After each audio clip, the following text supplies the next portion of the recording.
bodoh dari orang Thailand? Apa kita lebih bodoh atau kita lebih malas? Atau kita lebih apa? We must find an answer. Kita harus tanya. Itu yang harus kita tanya kepada ahli-ahli perpajakan kita. Ya kan? Kita 10%. Di zaman Orde Baru pernah 14%. Kenapa sekarang turun? Ya. Katanya Orde Baru jelek. Ya.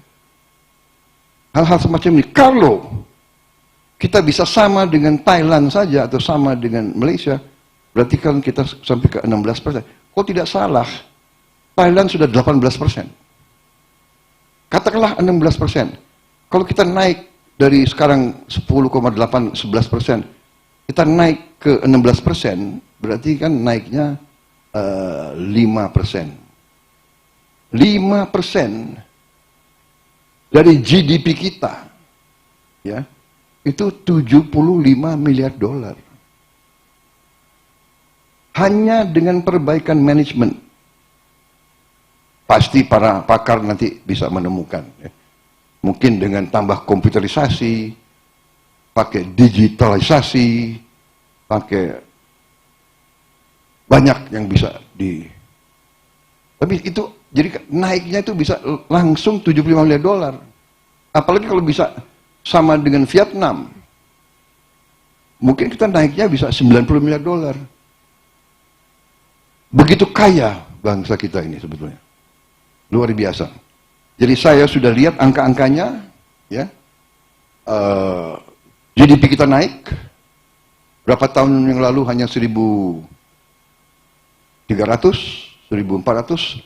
Tahun 25 diproyeksikan, kalau nggak salah sekarang sudah 1.500. Sudah 1.500 ya. Sebagai contoh, dalam undang-undang kita sekarang diwajibkan mengalokasi 20% APBN untuk pendidikan. 20% 2 tahun yang lalu atau 20% tahun yang lalu itu adalah 20% dari 1.400 triliun. Sekarang ini 20% dari 1.500 triliun. Artinya naik.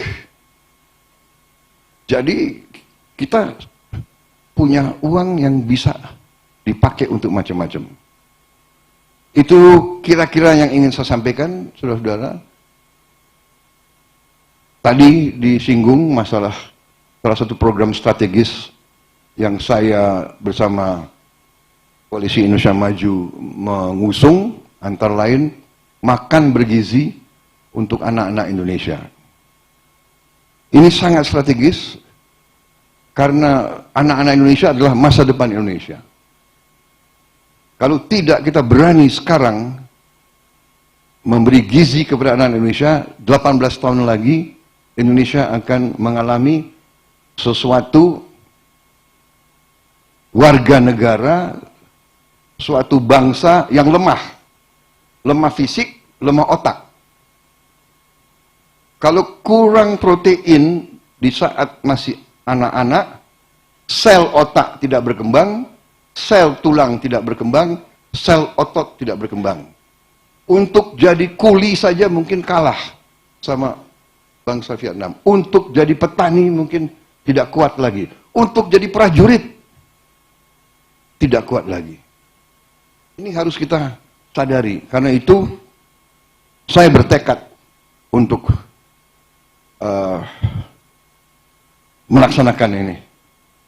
Dan saya terima kasih saya dapat pencerahan, ya, dan bahwa dalam Islam memberi makan kepada mereka yang membutuhkan itu memang sangat diwajibkan.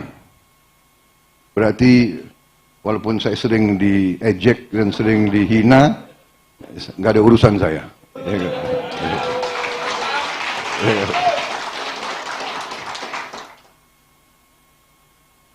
Saya tadinya agak sedikit shock waktu saya dapat nilai 11 dari 100.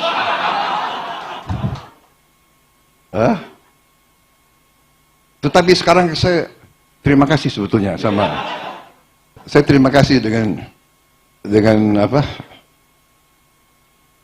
Dengan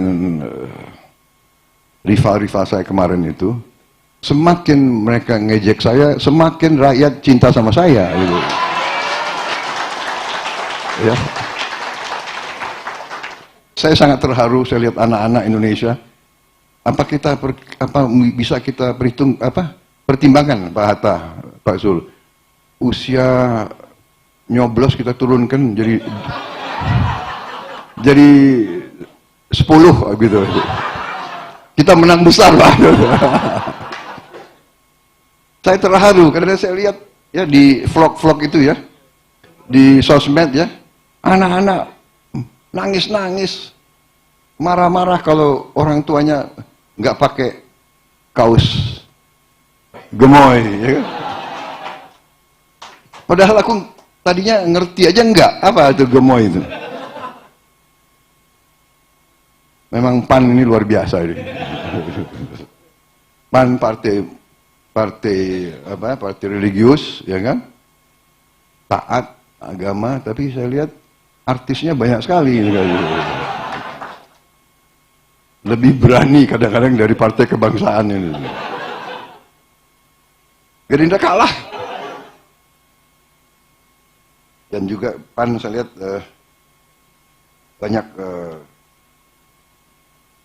banyak kader-kader yang semangat, yang selalu gembira, senyum.